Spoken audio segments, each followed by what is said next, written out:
Hello everyone. Today I am back with the second lecture of the chapter microorganisms and I am discussing the harmful microorganisms today. In the previous lecture I have discussed the uses or the useful microorganisms where they are used. Today we will discuss harmful microorganisms. So microorganisms are harmful in many ways. Firstly, they cause disease in human beings, plants, animals, etc. And they even spoil food, leather, clothing, etc. First is disease causing microorganisms in humans.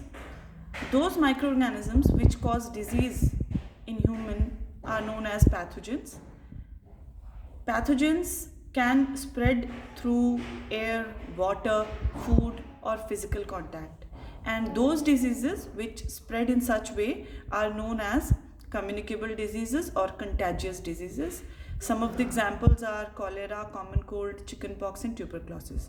And in the present situation, you can give the example of corona disease also, COVID-19 disease also. It is also a communicable disease.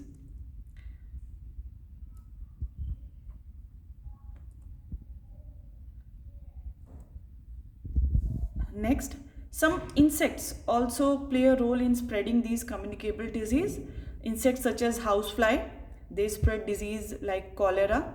Mosquitoes, in mosquitoes, the female Anopheles mosquito spread malaria and the female Aedes mosquito spread dengue disease. So these insects act as carriers or they spread disease from one person to another.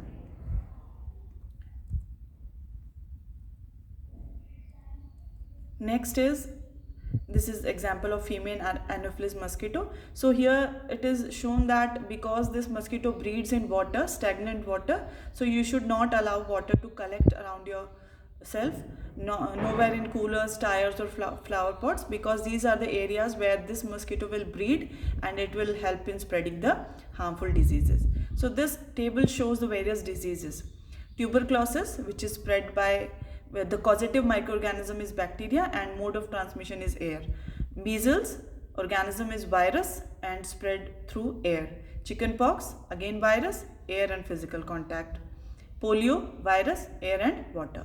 Cholera is caused by bacteria, spread through water and food. Typhoid, also caused by bacteria, spread through water. Hepatitis B, caused by virus and spread through water. Malaria, caused by protozoa and spread through mosquito bites. Now we move on to disease causing microorganism in plants. There are several microorganisms which also cause disease in plants. This table shows the various disease. The first one is citrus canker, which is caused by bacteria and it affects the citrus fruits. Next is rust of wheat, which is spread by fungus and it is caused in the wheat plant. The third one is yellow vein mosaic of okra or bhindi, that is caused by virus. Now we move on to chemical preservation. Because microorganisms spoil food, we can preserve the food by various methods. Here we can use excess of salt, excess of sugar or chemical preservatives like sodium benzoate and sodium metabisulfite.